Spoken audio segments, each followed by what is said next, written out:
All right. Welcome to our podcast. This is episode 2 about the Christiana Riot, and this is going to be a background episode about the Fugitive Slave Acts Oh, that's right. and the Compromise of 1850. It's like a lawyer episode. It is. There's going to be a few lawyer episodes throughout the season. But this is important to understand because of the trial that is going to come later. Like, a lot of the reason that the Christiana Riot matters is because of the legal precedent that was established in the trial Right. afterwards, and how that contributed to the coming Civil War. So understanding a little bit of the legal background is important. And I'm gonna we're not lawyers. We're not going to get like super into the law about it.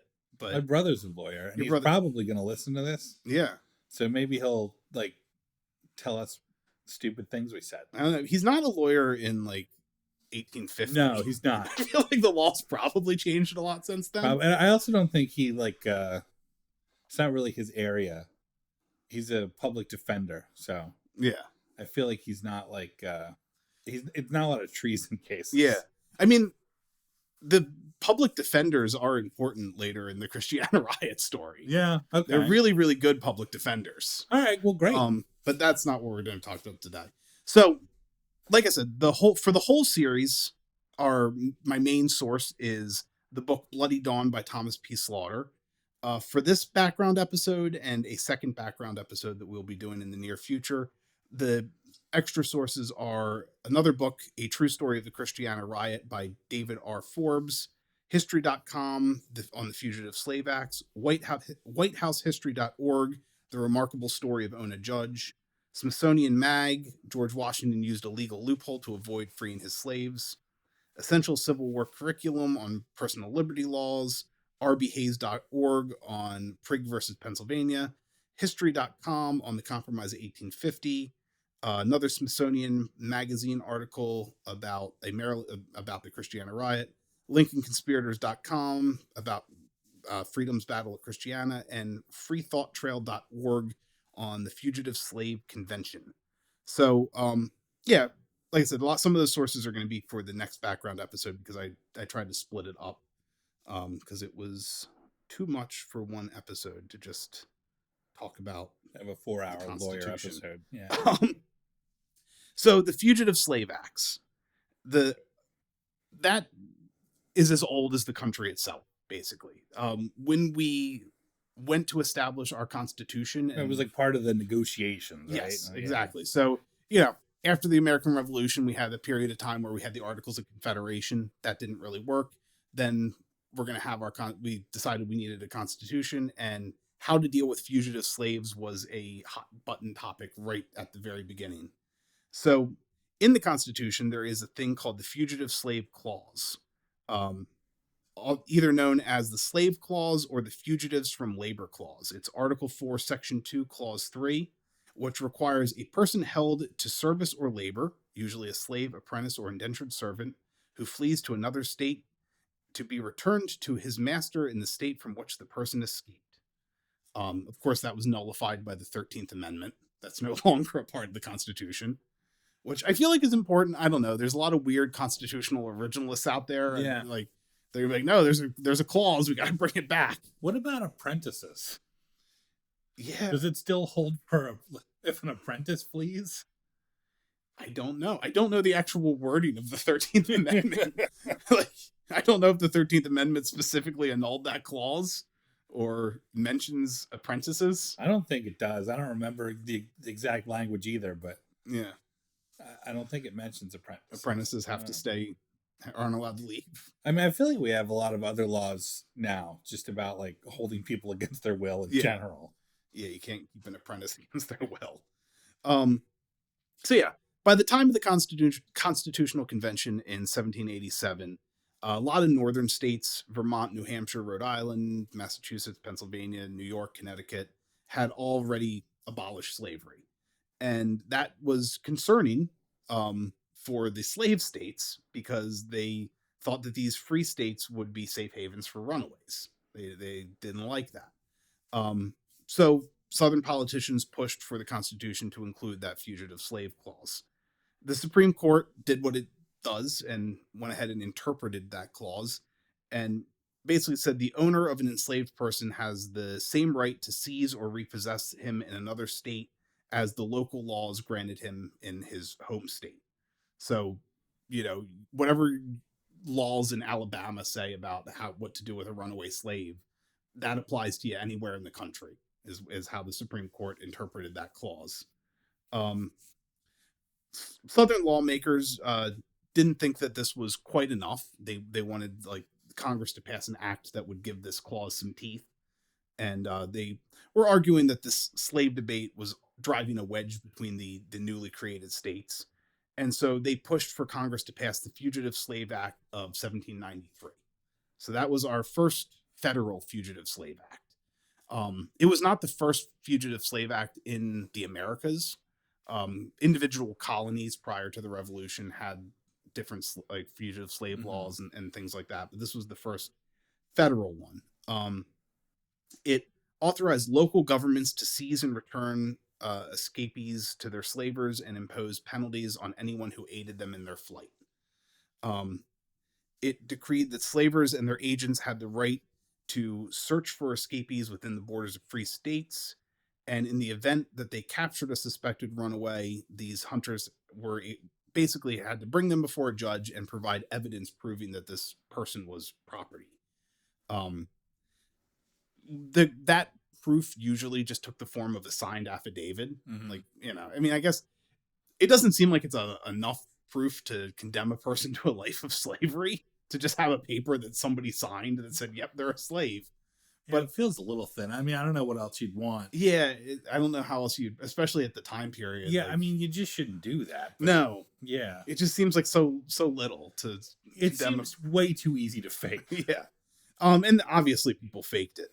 But yeah, if the judges were happy with that signed affidavit or whatever proof they presented, then the slave catchers would return them to their home state, and they would also impose a $500 penalty on any person who helped harbor or conceal escapees, which, late 1700s, $500 is a lot of money. So there was a pretty significant penalty for helping somebody escape slavery under this first Fugitive Slave Act. It immediately met with a firestorm of criticism. People were not happy with it, with many Northerners rightly pointing out that it was turning their states into a stalking ground for bounty hunters. They didn't like that because that's not cool. No, nobody likes bounty hunters. No. And they argued that the law was basically just legalized kidnapping, which it was. Like you said, it doesn't take hardly anything to fake it. And so obviously it led to a lot of free people just being captured and kidnapped and taken before a judge, and then they have to go be slaves. Yeah, I mean, it seems like almost cartoonishly evil from like through a modern lens, but if you're thinking about a world where chattel slavery is like a normal thing that happens all the time, it doesn't seem that weird for there to be some unscrupulous dude just wandering around Connecticut, like scoping out black people, being like, oh, that guy looks like he'd sell for a lot of money in Louisiana, and then just whip up some fake documents. It happened all the time. And one of the famous kind of stories that came from this time period is the one of Ona Judge, who was a slave in the employ of the Washingtons, George and Martha Washington. And her story is a really good way to see how Washington felt about fugitive slaves, as well as how Washington as a politician had to deal with the unpopularity of this law. He was obviously a slaveholder and was in favor of his rights to go and track people down, but he was also a politician and knew that this was a super, super unpopular law and didn't want to be tied to it too directly. So Ona Judge, and this is have you ever seen or read the book Never Caught? No. Okay. It was a book that came out a few years ago about Ona Judge, and it's a good book, and it kind of goes through her whole story and Washington's whole quest to get her back after she escaped. They actually made a young readers version of it. Like there's like the regular adult book, Mm-hmm. and then they made a book that was kind of aimed more towards like kids or like teenage Yeah, readers. I had like a little kid book about Harriet Tubman when I was a kid. Nice. Yeah. Well, so Charlotte a few years ago, or I guess like a year ago, wanted to read a book about George Washington. She wanted to Mm-hmm. learn more about George Washington, and I was nervous about like it being too hero worshipy. Yeah. So I was like, if I'm gonna get you a book about George Washington, I should also try to like find a book that's more critical of George Washington.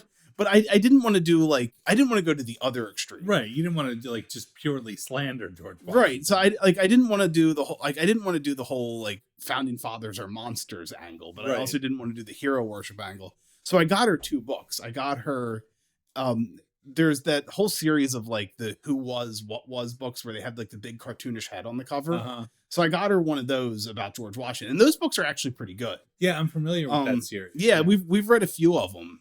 And that book was surprisingly like it was definitely hero worshipy. You would expect that. It's it's George Washington and it's a book for kids. They're not going to be like overly critical of him. Well, and George Washington was like a pretty remarkable dude in a lot of ways. Like, it's not like that's the thing. It's not like a lot of the founding fathers were really impressive people. Yeah.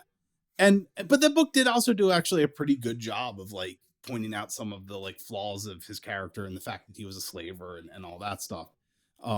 So we've read that book, and then I balanced that out with the young readers version of Never Caught, the Ona Judge story. So I was like, oh, like here's the book about how George Washington was the hero founding father, and here's the book about how he was like a insane slaver tracking this like young woman across the country. Just he's historical figures are complicated, and people contain multitudes, and I wanted to emphasize that when she was kind of getting into history for the first time. I was joking with Jen when I did that. I was like, am I doing a critical race theory? Well, it's hard to, because I don't know, like it's sometimes I think that people are like I think that people are hardwired for like stories. Yeah. Like we're like narrative creatures. But sometimes I think there are too many stories now. Mm-hmm. Like, and people,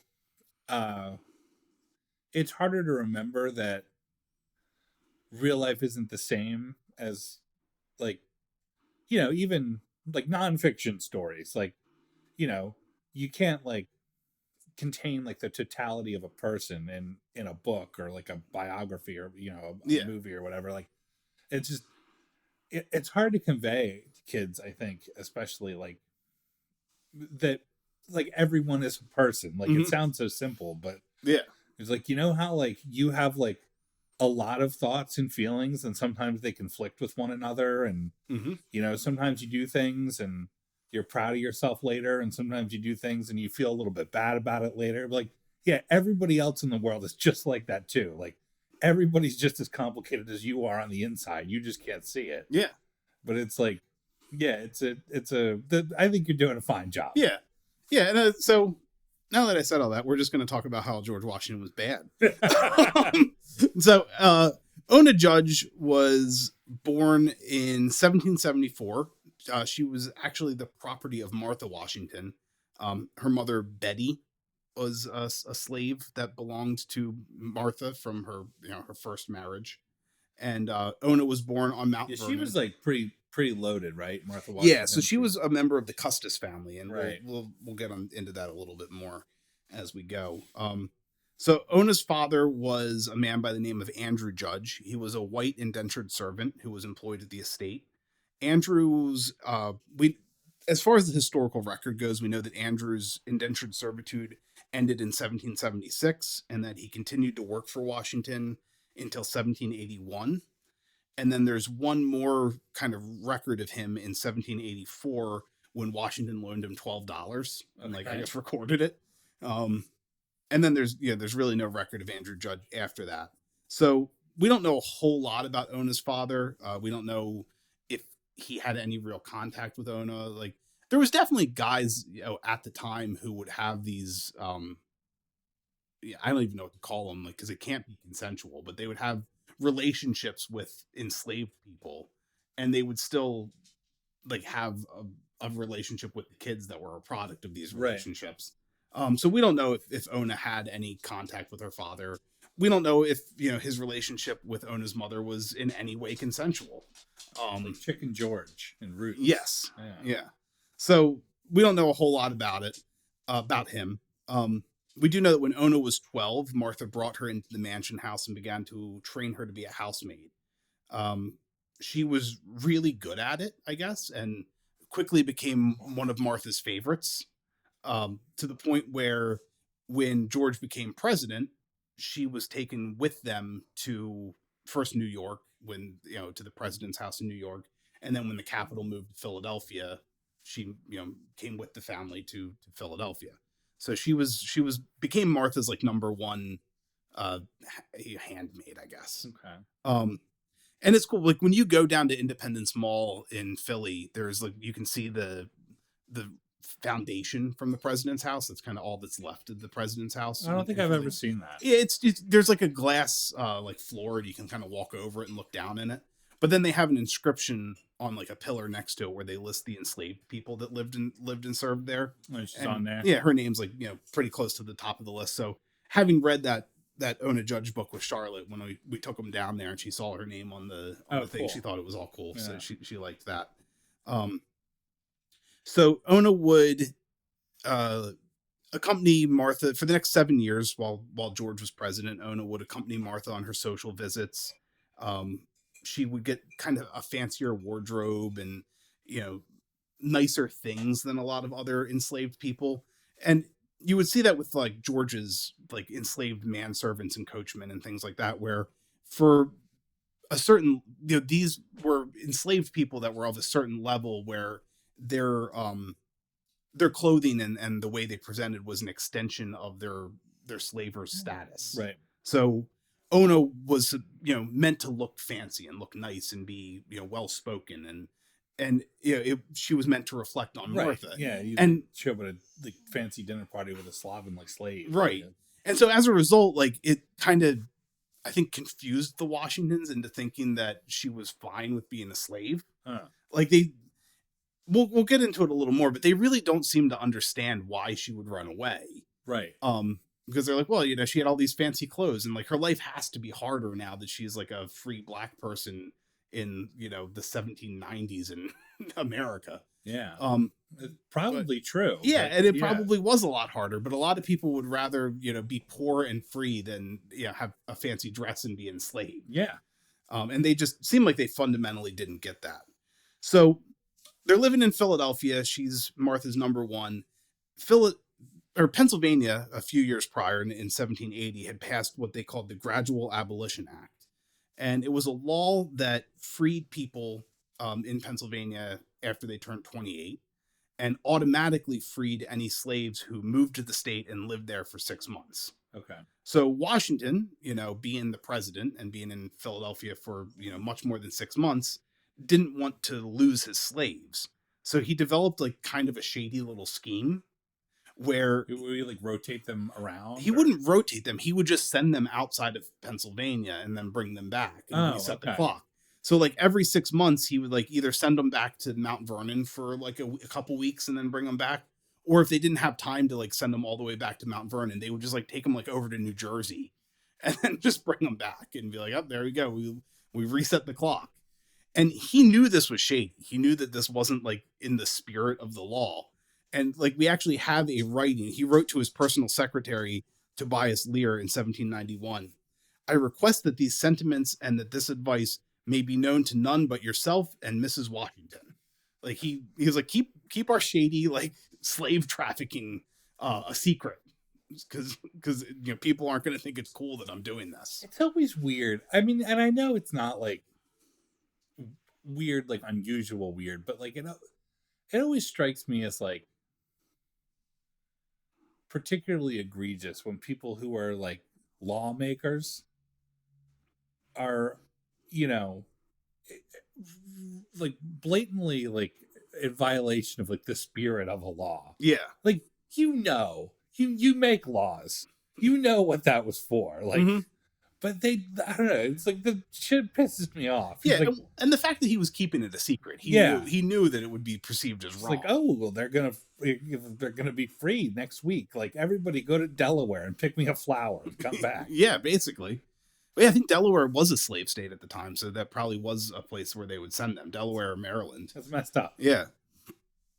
In March 21st, 1796, Eliza Custis, who was Martha's granddaughter, married a man named Thomas Law. And Martha announced that she planned to give Ona to Eliza as a wedding present, which would obviously separate Ona from the only life that she'd ever known in Philadelphia and Mount Vernon. Um, Also, Eliza sucked, and nobody liked her. Oh, And like Eliza had a reputation among enslaved women for being highly volatile and erratic, which is not a quality that you want in a person that controls your entire life. right. And there also is further evidence that Ona may have been worried about Thomas Law as a potential rapist. Okay. He had a bad rep. He had a couple illegitimate children from India, and was just had a generally bad reputation. And obviously, sexual assault was something that any enslaved woman would have to be concerned about. Yeah. So she was, there's also a good reason to think that she was also nervous about living in his house. But yeah, Eliza just generally, and the other thing about Eliza was that her and Ona were close to the same age, give or take a couple years. So they essentially grew up at Mount Vernon together. Like Ona knew her Right. for like her whole life and knew that she was like a shitty little brat. And like now was going to have to go be. Oh man, that sucks. Yeah. And now was going to go have to. And Martha knew she sucked. Like the whole reason that Martha was giving Eliza like her best slave was because she wanted someone like reasonable and responsible in the household. She's like, Eliza can't handle this shit. She's like marrying this like shady dude on a whim. She's like not going to be able to run this household on her own. I'm going to have to like give her Ona and let Ona go and like be in charge, babysit Oh my her. god, that's such a terrible position to be in. Yeah. So Ona actually said later in life when she gave an interview, I lost my spot here. She said, I was determined never to be her slave. She was not on board with belonging to shitty Eliza. So at some point in 1796, Ona made contact with the members of the free black community in Philadelphia. Part of her, I guess, an advantage she had being the favored, trusted slave of Martha Washington was that she had a lot of time out in the city on her own, running errands, and so she had a lot more leeway to meet and speak to people, and so she was able to kind of use that to introduce herself to the Underground Railroad, or I don't even know if they called it the Underground Railroad at the time, but the network of abolitionists that could help her get out of Philadelphia. They didn't really have railroads then, did they? Yeah, I guess they didn't, so they wouldn't have called it that. But the abolitionist network that was mostly made up of freed black people, and they worked to facilitate her escape and basically put her on a ship in Philadelphia that took her up to New Hampshire. Washington was enraged at this. He saw it as Judge's ingratitude, and like I said, she had all the nice dresses. Like, how could she ever do this? And was convinced that she had to have been convinced to escape rather than deciding to run away on her own, which is the same shit we saw in the last episode talking about Gorsuch and the four men who escaped from Retreat Farm, where he thought that that a free black person in the area had like enticed them to escape. Like, these people can't comprehend that the people that they're holding in bondage might just not want to be a slave and would probably rather be free. So Washington thought, like, I don't know, he concocted this whole story in his head about a Frenchman leading her astray. A Frenchman? Yeah, I don't know where he got that from. Right. But he was like, there's like letters and stuff he wrote at the time about this supposed like French person that seduced her and like got her to like run away with him. Did French people have that reputation back then? Maybe. I don't know. They did to Washington. Yeah. You think he'd be like a fan of the French. They just helped him win a whole ass He was war. like he was buddy with the French. But yeah, he was pretty sure that a Frenchman led her astray, and he was real mad about it. He sent out an advertisement that offered a $10 reward for her capture, and in that advertisement, he included the line, "As there was no suspicion of her going off, nor no provocation to do so, it is not easy to conjure whether she has gone or fully what her design is." They were going to give her to Eliza Custis, who everybody knew sucked. Right. Like, for him to say there was no provocation for her to run off. Like, dude, you were going to separate her from the only life she ever knew and send her to live with this fucking brat that nobody likes. Yeah, I mean, people just don't like to be sold. Well, and that's exactly it too. Is like, it never occurred to Washington that maybe just the enslavement itself was enough of a provocation. And they thought that they had treated her like a daughter, and that she was a member of the family. Same shit as Gorsuch saying that. Well, how can you hold those two ideas in your head at the same time? Like, if she's a member of the family and like they care about each other, you just sold her. Yeah. If you sold your daughter, well, they didn't sell her; they gave her away. Well, whatever. Well, and I don't know. Maybe it is a thing, like where he specified daughter. Like, people kind of would give their daughters away at that time. Yeah, I guess that's true. But still, like, he knew that Eliza didn't like it a lot of the time. No, he knew that Eliza sucked. Everyone knew Eliza sucked. Like, that is provocation enough. And also just the fact that she was a slave and people don't want to be enslaved. Like, she wrote later in life that she had always kind of assumed that she would Ona always kind of assumed that she would escape sooner or later. When she was a kid during the Revolution, there was this whole incident where the British docked a ship near Mount Vernon, and a bunch of the slaves from Mount Vernon like ran away, and she like thought it was really cool, and they got to the ship, and then like something happened, and they all got brought back. But even from like that moment in her childhood, like she kind of always had this idea in the back of her head that escaping slavery was probably something that she wanted to do someday. Like she didn't want to spend the rest of her life as a slave. And she knew that once she got sent back to Virginia, Eliza or no Eliza, once she was back in Virginia, it was going to be way harder for her to escape. And so being in Philadelphia, it was kind of her best chance to do so. So, she had the provocation of the being given to Eliza thing, but also she just didn't want to be a slave, and it was a lot easier for her to escape in Philadelphia than it would be back in the South. She arrived in Portsmouth, New Hampshire.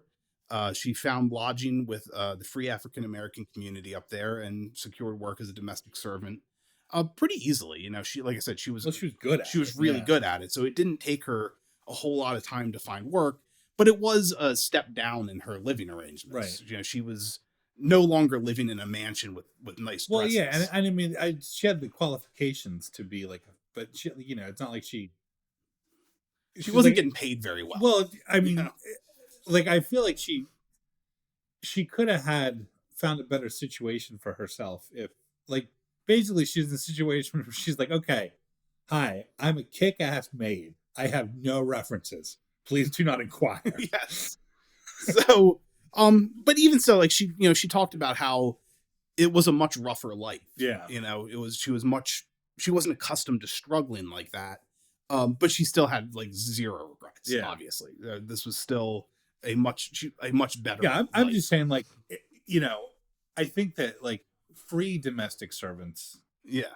We're in a similar situation where like the fancy ones, right. We're like, it was the same thing. It's still a reflection of like their employer. Yes. And like basically if she had been able to like present her resume accurately and her like skill set, like I don't know, it just seems like she might have been able to get a better job. Yeah. She ended up doing okay over time. So Washington made 2 efforts to re-enslave her. He had heard word that she was in New Hampshire. He pretty much knew where she was. And under the Fugitive Slave Act of 1793, like he could have just gone and got her, or he could have just hired an agent to go up and get her, by force if necessary. But he was a politician, and it was a very, very unpopular law. Fugitive slave laws were never popular. And so even though he would be within his legal rights to do that, he didn't want to. He wanted it to be handled quietly and secretly. So his first attempt to get her to capture her, he sent a letter through the Secretary of the Treasury, Oliver Wolcott Jr., to Portsmouth's collector of customs, a man by the name of Joseph Whipple.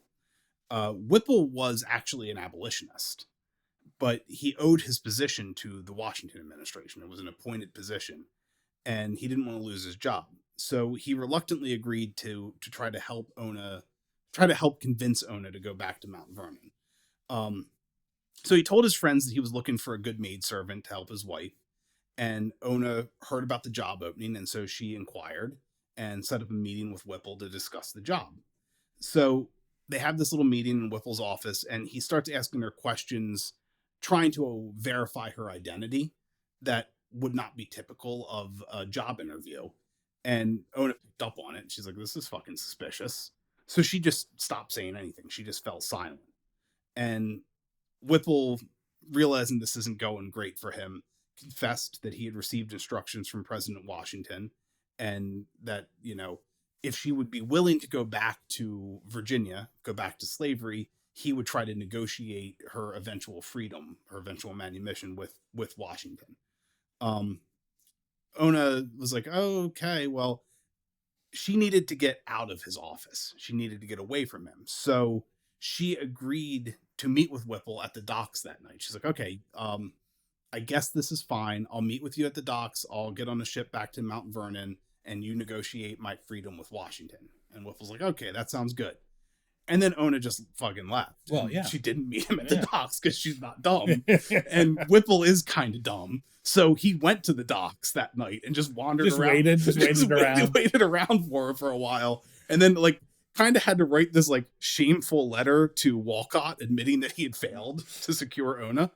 But she said she was coming. Yeah. So Washington heard that Whipple had failed, and he wrote, instead of going through Wolcott now, he directly wrote to Whipple and instructed him to take Ona by force. Whipple, like I said, was actually an abolitionist, and this was too far for him, using violence to, he was willing to try to talk her into slavery, but he wasn't willing to use violence to actually capture her. So he, stood up to Washington, told him that, any future letters should come from his lawyer and go through the attorney of the United States in New Hampshire. He's like, I'm just the customs agent. You shouldn't be communicating with me directly. Go through the lawyers if you want to deal with it. If you want anything further, I'm out.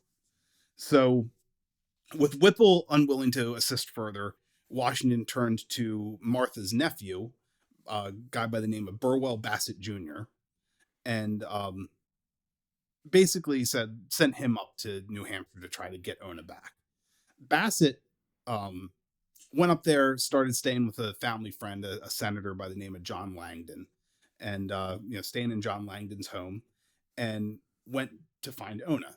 A couple of years had passed at this point. Ona is now married. She married a man by the name of Jack Staines. They have a kid. They own a house. Jack was a sailor. Ona had risen through the ranks of domestic servitude. She was making better money. He was making okay money as a sailor, so they were able to purchase a home. She's living her life at this point. Yeah. She's moved on. A few years have passed now, and Bassett shows up at her house, knocks on her door. Ona opens the door. She's holding her 1-year-old daughter, and she probably recognized him from Mount Vernon because he was a member of Washington's family. So she basically immediately got on guard when she saw him, and he tried to, same thing as Whipple, he tried to talk her back into slavery. He's like, yeah, I know you have a whole life here with a husband and a baby and a house, but what if you just go back to being a slave? And she said, no, you can bring the baby. We'll own the baby. Well, too. They did legally own the baby. Oh, That's part of the problem is any of her children are legally owned by Martha Washington. That's messed up. Yeah. So he even promised, he's like, I bet if you go back, the Washingtons will free you once you're back. Maybe you should just go back and they'll set you free. And her response was, I am free now and I choose to remain so. I'm already free. Why the fuck would I go back for them to free me? Bassett was an elite Southerner, so he was not accustomed to African Americans not obeying him. Um, and it kind of like just threw him for a loop. Um, he went back to Langdon's house to regroup. He was like all upset and shaken. He sent he got a letter from Washington that said, if you can't convince her to come back, then take her back by force. And he's like, yeah. He's like, I'm going to take her back by force. I don't like a black woman speaking to me this way. He thought that he could share these plans with Langdon. He thought that the Langdon family had owned slaves in the past, and he figured they would be on board with his plan to go and like forcibly capture this like young mother and her 1-year-old baby. But the Langdon family had actually had like a bit of a awakening and realized that they were all right. So where were we? yeah. So George Washington had told Burwell Bassett Jr. to take Ona by force. And Bassett thought, okay, I can share these plans with the Langdon family because they've owned slaves in the past. They're cool with us. They're cool with slavery. They're cool with slavery. Yeah. But the Langdon family, it's okay, they're cool. Yeah. But the Langdon family had realized the error of their ways and had actually freed all their slaves and then hired them back as paid labor. And Langdon would not consider himself an abolitionist, which I kind of find fascinating because he, as you'll see by the actions he's about to take, he's an abolitionist. Like he helps a person find freedom. It's more than Whipple would do. Yeah, but it's almost like how you can get people on the right who like will support like certain left-wing causes but wouldn't like ever call themselves a liberal. Right. Like and you get a lot of that when you read about the lead up to the Civil War and the like tension between abolitionists and anti-abolitionists. Like it is, I don't know, it's almost like it doesn't really matter what your beliefs are as much as you like the abolitionists are like woke and you're not woke. Right. So you don't want to be associated with them. It's like it's the term that he has a problem Right. It's with. like the people on the right that like are like angry at the government because they're not doing enough to help out poor people. Yeah. So he's like, he won't call himself an abolitionist because he's not in that camp politically. But what he does is, as he put it, he entertained Bassett very handsomely, which is he got Bassett really drunk and sent word to Ona that she needed to leave town before midnight. And so Ona got the message. She hired a horse and carriage to take her to the next town over, Greenland, New Hampshire. And she hid there with her baby under an assumed name. Her husband was out at sea at the time. Ask if he was out at sea. Yeah, he was out at sea. So Langdon, the non-abolitionist, like put a plan in place to help her escape the slave catcher. Yeah, he got the slave catcher drunk and sent her word to like go hide somewhere so that he wouldn't be able to find her. And that was the last time that Ona ever had to deal with the Washingtons. George died shortly after that, and she wrote that they never troubled me anymore after he was gone. So even though she technically belonged to Martha, like George was the one. He was the one that had a problem with it. Years later, Ona gave birth to a second daughter and then a son.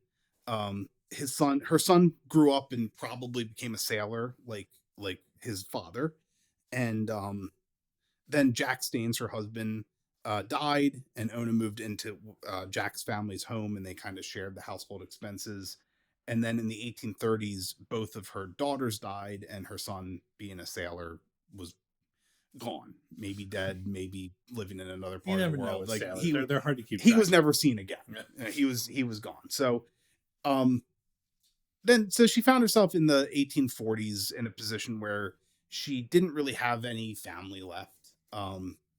She got involved with the church. She got involved with the local abolitionist movement, and she decided to give 2 interviews to abolitionist newspapers in New Hampshire about her life and her escape to freedom and, the Washingtons' pursuit of her. And the reason that she was willing to do that in the 1840s was because at that point in her life, she's pretty much an old woman at this point. Mm-hmm. She still belongs to the Custis family. Martha's long gone. But she still legally belongs to the Custis family, which I was thinking about it. And I think that means that at this point she would probably have belonged to Robert E. Lee Oh, because he married Martha's descent. He married like the heiress to the Custis fortune, oh, that's interesting. and that's like where he got that's where he got the Arlington from, and that's where he Right. got. So I don't know like if it's the exact same branch as the as of the Custis family as Robert E. Lee, but I think there's a good chance that at this point in her life she might have legally belonged to Robert E. Lee. Oh, that's interesting. Um, and like I mentioned, her kids would have all been legal property of the Custis family. I mean, that's interesting, but no, I'm just thinking about it. Like, that seems like it's like, oh, that's a crazy coincidence. But Yeah, it's like, I don't know, how many like rich slave owning families were there? yeah, in Like Northern 50, Virginia. like in the country. Like Yeah, it's. I guess it's not that big of a right. coincidence. They were all intermarried and stuff. Yeah, yeah. But But yeah, it's interesting though. it Yeah. is. And so she was so now that her kids were unfortunately gone, she no longer had to fear them losing their freedom. You know, a lot of this point like she was concerned with losing her own freedom, but if she had gotten caught, it could have also cost her children their Yeah. freedom. They were legally property as well. So but 1840s, she was old, they were gone. She said fuck it, and she gave two extensive interviews with these abolitionist newspapers. And so ultimately she gave us this story that shows us a little bit of the workings of the first Fugitive Slave Act, Mhm. as well as how the most powerful man in the country viewed this Fugitive Slave Act and how he had to navigate around it politically. Um, Well, he doesn't want to piss off I mean, frankly, all the good states. Like, yeah, I mean, that's the thing. Like the there was a rift between the North and the South, like going, obviously back to colonial times, but like sometimes I think about like why a lot of Southerners like still seem like they're so fixated on like such a brief span of time, like yeah, like the Civil War and the era like immediately leading up to the Civil War, but like I've thought about it a lot, and it kind of makes sense. Like that's the only time the South had a very brief like heyday. yes, Like during like the early years of the country, like the South wasn't that important. Like Virginia kind of was, but like until like tobacco, and then like when the cotton gin was invented and like cotton became this huge cash crop, like the South became like wealthy and important. yes, But really up until then, like they were kind of insignificant economically compared to the South. I mean, they were important for like some agricultural reasons, but like when it came to like, money coming in, like they weren't early on, they weren't that they weren't like hot shit, no, And then they were for a while. Like there was like this like sort of like golden era where like the South was economically significant and like culturally respected. yes, And then the Civil War happened and it went away. It's never really come back. no, Like so like it kind of makes sense for a lot of people to be like so fixated on that era. Like mm-hmm. it's really like there was a brief period of time when like the southeastern United States didn't sort of like underperform economically. Yeah, Um yeah, it led to all the famous architecture of the region, and everything all yeah. comes from that same time period. Yeah, but yeah, so like, it's not like George Washington is just like, not trying to piss off like half the country. He's trying to not piss off the half of the country that generates the entire revenue of the US federal government. Right. Well, because that's the thing. Like the whole tax structure was totally different back then. Like it was basically just tariffs. Like the Yes. federal government got all its income from tariffs. And I think like New York City on its own generated more than half the federal revenue almost every year. Yeah, that makes sense. And it was like Boston was like number 2. And I think like this is probably getting into the era where like New Orleans was like a distant third. Yeah. But it's like really like if you're pissing off the northern like port city, like city like states. Like that's all your money. You got no government without Right. those people. And I think that's exactly the point that I was trying to get at, is that this first Fugitive Slave Act, the Fugitive Slave Act of 1793, like it it didn't have teeth. It didn't have a lot of power, because the South didn't have a lot of power. And so even the most powerful man in the country had to navigate around it. Right. He couldn't just go full tilt and use this law to its fullest extent, because like I said, he could have hired as many agents as he wanted Yeah, he's a rich dude. to go up there and just like grab her and force her onto a boat and bring her back to Mount Vernon, and he would have been completely within his legal rights to do so. But it just wasn't politically popular. This law just didn't have like strength behind it. And we'll kind of, I'm going to do another background episode a little bit down the road, where we'll kind of talk a little bit more about the other side, like abolitionists and what they're doing. And part of that, we'll talk a little bit about personal liberty laws, which were laws that were passed in the free states that basically said you don't have to listen to the Fugitive Slave Act. And so, but jumping ahead a little bit, by 1850, right around the time of the events of the Christiana Riot, remember the slaves, the four men escaped in 1849. The actual riot took place in 1851. So like sandwiched right in the middle of that was the Compromise of 1850.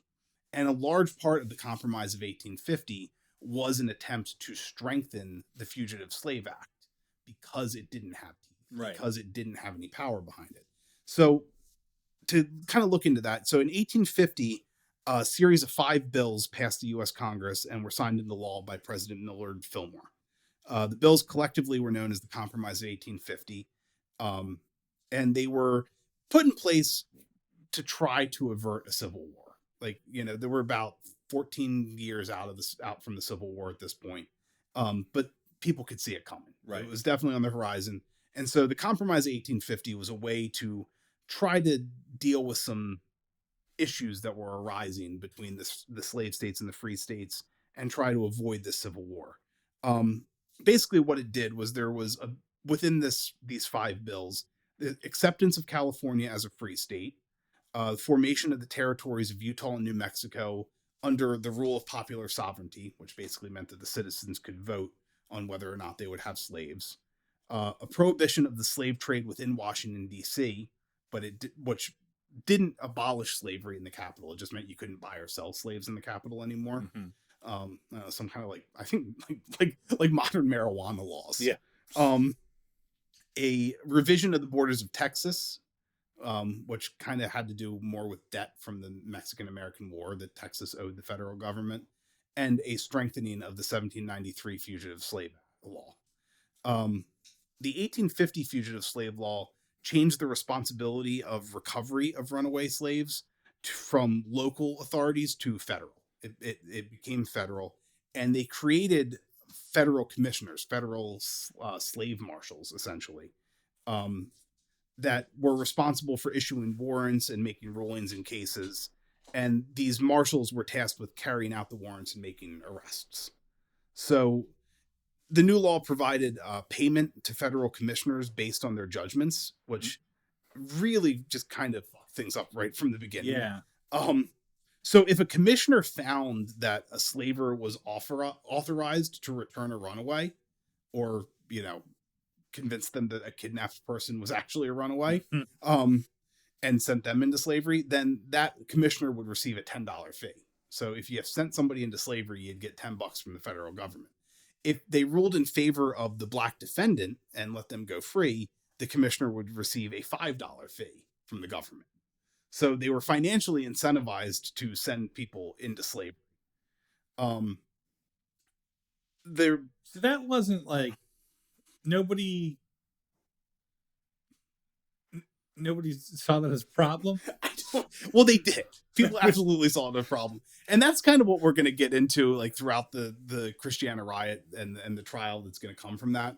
Is this whole Compromise 1850, Fugitive Slave Act 1850, is kind of dead on arrival. Like, it just doesn't work, like right out the gate. And that's, you know, a big part of the reason that it doesn't work is that, like, that is an obvious problem, that you can make twice as much money sending people into slavery as you could sending them to freedom. Right. Um, they those found aiding runaways or obstructing in their retrieval would face a fine of up to $1,000 and 6 months in prison. So pretty hefty penalties Yeah. if you help a runaway slave. Um, and the worst part of it, the part that like got people the most up in arms, was that it made public assistance in the capture of a runaway slave mandatory. So in the 1793 Fugitive Slave Act, if you were asked by an authority to assist in the capturing of a runaway, Mhm. you could just say no. Right. And that would be fine. You'd be like, no, I'm not going to help you send a person into slavery. I'm not doing that. And as long as you didn't like obstruct their proceedings, as long as you just like stepped aside, there was nothing they could do. Now, any man over the age of 15 commanded by a federal marshal to help capture a runaway um, would have to comply or be arrested. So basically, like if a If you're federal walking down the street, and a slave marshal tells you that you have to help capture a black person and send them into slavery, and you say no, you will be charged $1,000 and sent to jail for 6 months. all right, yeah, that doesn't seem okay at all. No. I can see why that would piss people Yeah. off. Well, and so I don't know. It's just and that is what the Christiana Riot trial will be essentially about. Is it's going to be about people who refuse to help the slave marshal, and that's how they got charged with treason. Right. They got charged with treason for refusing to help a federal agent capture a black person and send them into slavery. Treason seems like the wrong charge. I don't know. Yeah. So because of this, so I should say, at this point, you know, the 1850s, on average, about 1,000 people escaped to freedom per year. And the Fugitive Slave Act didn't change that number at all. The same number of people still escaped to freedom every year. The only major difference that it did cause was that more fugitive slaves in free states continued on up to Canada. It just made them less safe in the free states, and so they would just cross the border into Canada. And you see that with the four men who escaped Gorsuch. Three of them stayed to fight and risk their lives for freedom, and one of them said fuck it and went up to Canada and lived his life up there. And kind of interesting response to that, to more of these free black people moving to Canada, was a bunch of people getting pissed off about the loss of cheap seasonal labor. Oh, really? Yeah, like that is like a thing. Like that's like a problem in the era, is that like all these northern states that were relying on like black people that they could pay next to nothing were pissed off that they were now losing their workforce to Canada. Which we might be seeing a version of that kind of soon. Yeah. That seems like that's the direction we're heading in again. Yeah. But yeah, that was like that was like kind of the most significant impact, I guess, of this, because like I said, it didn't change the number of people fleeing to freedom. It just changed the number of people that stayed in the United States versus how many went to Canada.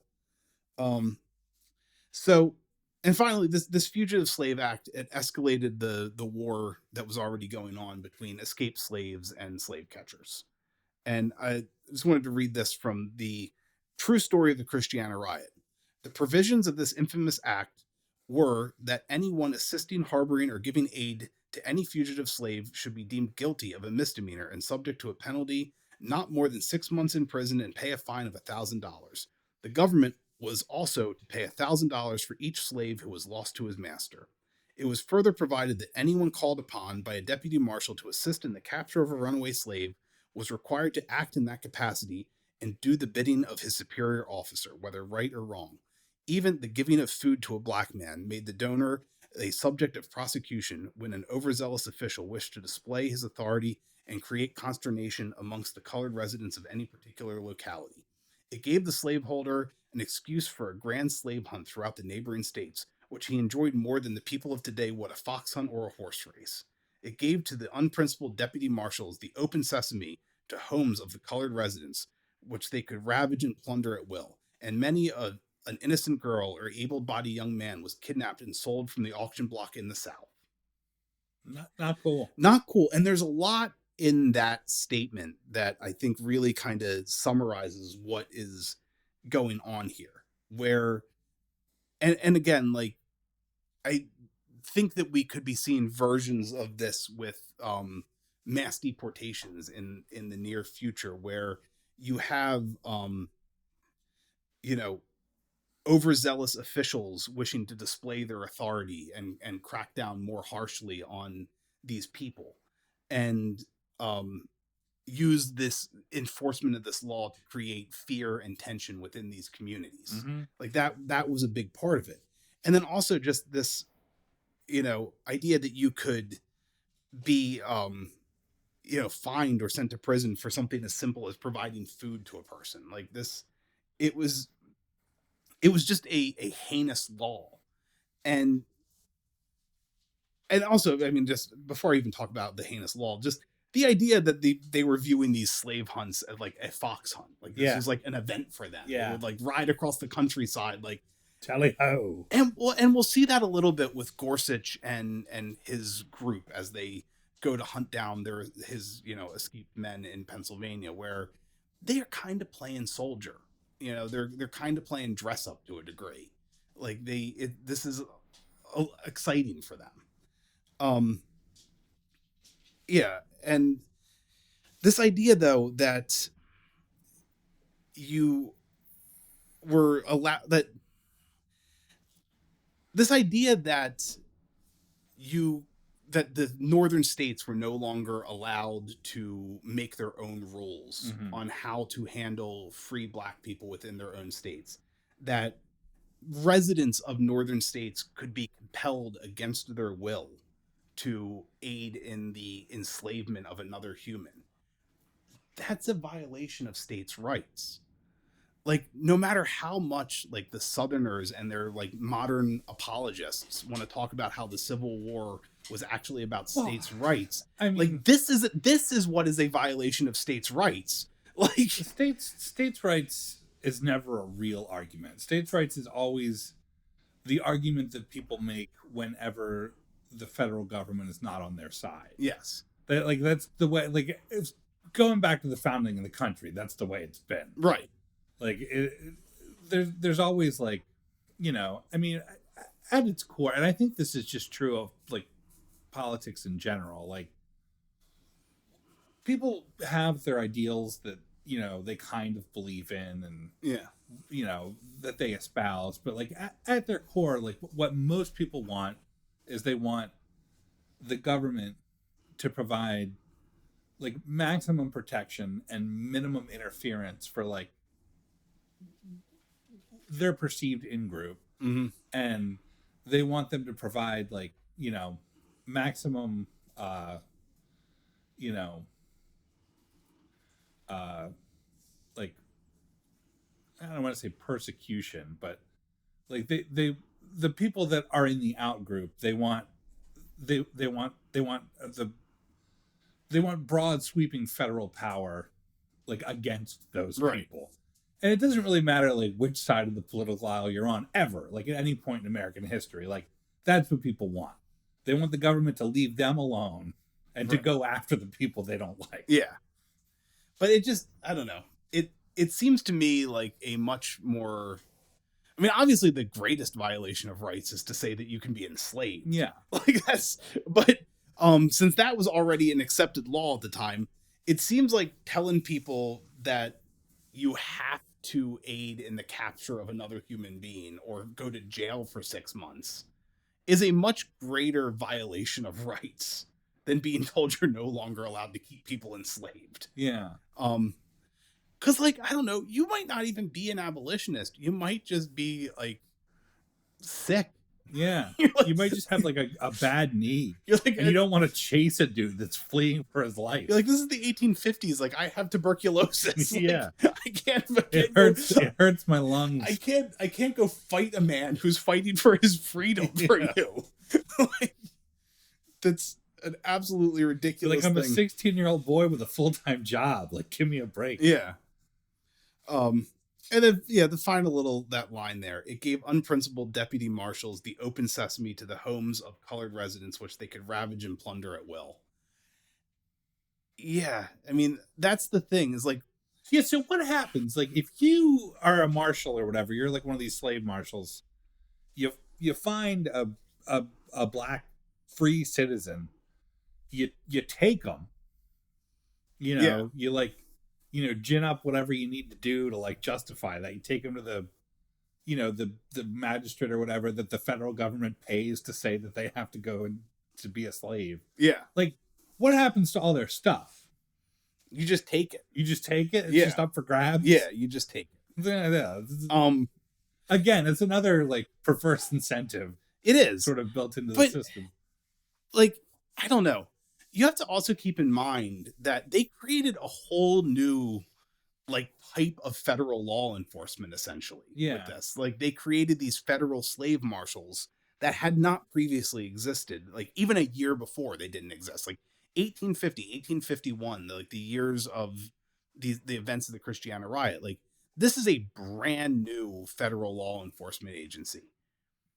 These people, like, imagine the type of person Who signs up for that? like, what were they doing a year before? Like, these are clearly not people who already had like well-established like lives. Like, these weren't like people who were like doing great. Well, and also it just seems like a line of work too that like, I don't know, it's unsafe. Like I feel like the better class of people wouldn't, even if they were generally pro-slavery, wouldn't have wanted to be like, people hunters. Yeah. And it just the idea that like as soon as it becomes a possibility, you jump at the chance to become a federal slave catcher is like it's I just don't think you're getting the best and the brightest. No. Well, it's because it's like, I don't know, there is a certain like,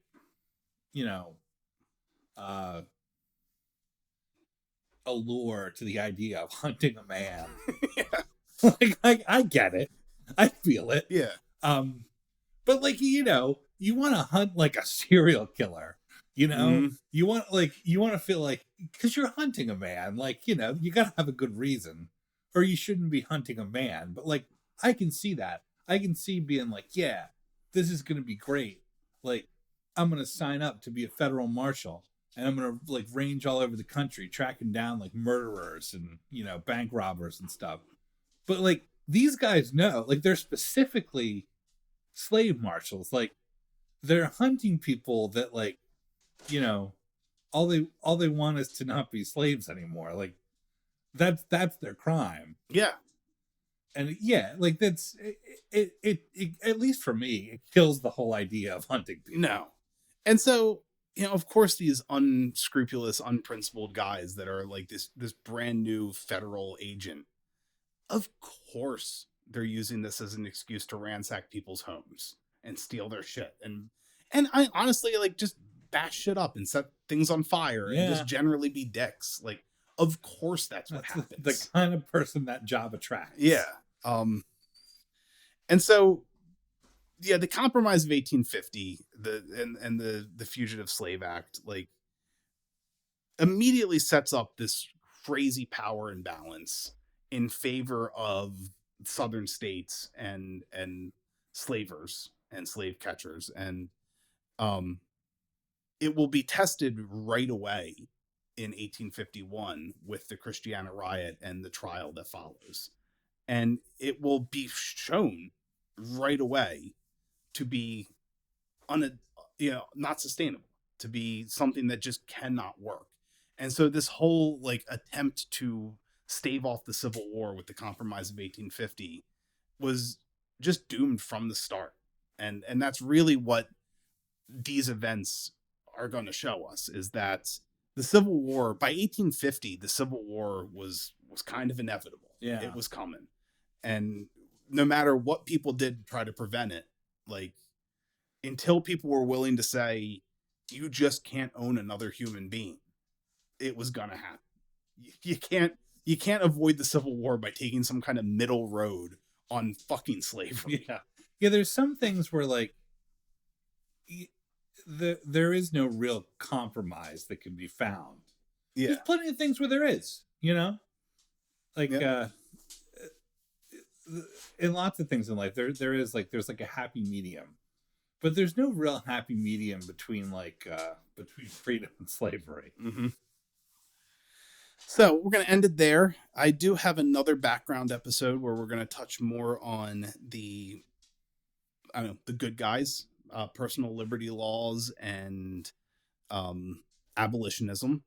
But between now and then, we're going to get into the story of William Parker and the role that he is going to play in the Christiana Riot and how he was a badass. All right. So thank you for listening, everybody, and goodbye.